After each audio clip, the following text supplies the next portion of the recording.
American researcher Mark Dickey has been rescued from a cave in southern Turkiye after a successful three-day operation. He became trapped more than 1,000 metres underground inside the Morca cave last Saturday after falling ill. 150 rescuers, some of whom were flown in from neighbouring countries, worked around the clock to save him. He's now been given medical treatment. It is amazing to be above ground again. I was underground for far longer than ever expected with an unexpected medical issue. I want to immediately thank Afad, Rajib Shalip, the support of the Turkish government saved my life, literally no questions asked. Well, Resul Serdar joins us live now from Istanbul with more on this. Resul, this was quite an extensive rescue operation, wasn't it?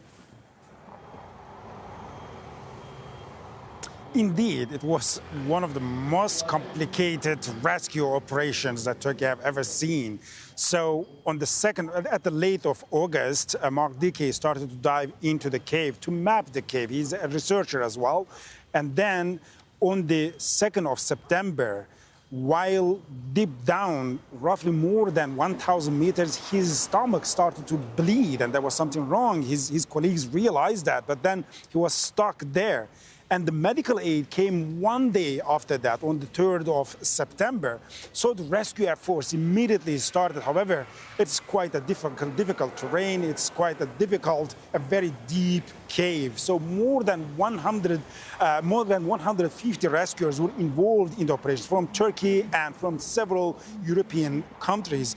The rescuers started to set up the rope lines deep down to the cave, and also they have set up several stages as well to reach him, to take him out. And of course, since he was injured, they could not take him straight out. At several stages on a stretcher, he had to stop and have a rest frequently and then to be taken out. So that's why it took that much long. And of course, this is not just a straight down cave. It's also, there was vertical sections and with low temperature, and psychologically imagine that it's quite dark and you stay in there for an extended period of time, and particularly at the horizontal sections, so it's wet, it's quite cold and it's mud and so on. So they had to be very, very careful. Not that he was already injured, and also that's why it took that much long. However, now, right after midnight, the rescuers have been able to came out. Difficult terrain there, as you say. I mean, have there been any questions raised over whether he should have been there in the first place?